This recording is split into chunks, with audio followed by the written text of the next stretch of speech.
পোশাক পরিহিতা উলঙ্গিনী, মানে বোরকাও পড়বে, বোরকাওয়ালি, তিনি বোরকা পড়েন কিন্তু টাইট ফিটিং বোরকা, আছে না নাই? তো এতে আপনি, আমার মায়েরা, আমার বোনেরা, আমি আপনাদেরকে সবসময় সম্মান দিয়ে কথা বলার চেষ্টা করি, একটু বোঝেন। এই যে আপনি টাইট ফিটিং এর বোরকাটা পরলেন, এতে লাভটা হলো কি? আপনার দেহের উঁচু নিচু ভাঁজ টের পাওয়া যায়, আপনার সৌন্দর্য প্রকাশ পেয়ে যায়। হেজাব আল্লাহ এমনি এমনি দেয় নাই, যার সম্মান বেশি ওটার প্যাকেট বেশি। কথা কন।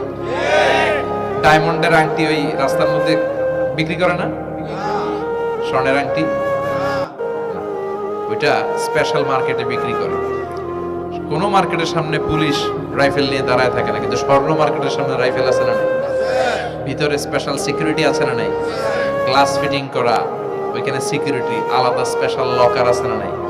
কারণ এটার দাম বেশি, তাই এটার পর্দা বেশি, প্যাকেট বেশি। সুবহানাল্লাহ পড়ে। নারীদেরকে তো ইসলাম মর্যাদা দিয়েছে। বিষ্ণু বলেছেন, দুনিয়া কুল্লুহা মাতা ওয়া খায়রু মাতা'আদ দুনিয়াল মারআতুস সালিহা। দুনিয়ার সব হলো সম্পদ, আর এই সব সম্পদের মধ্যে সবচেয়ে দামি সম্পদ হচ্ছে নেককার নারী।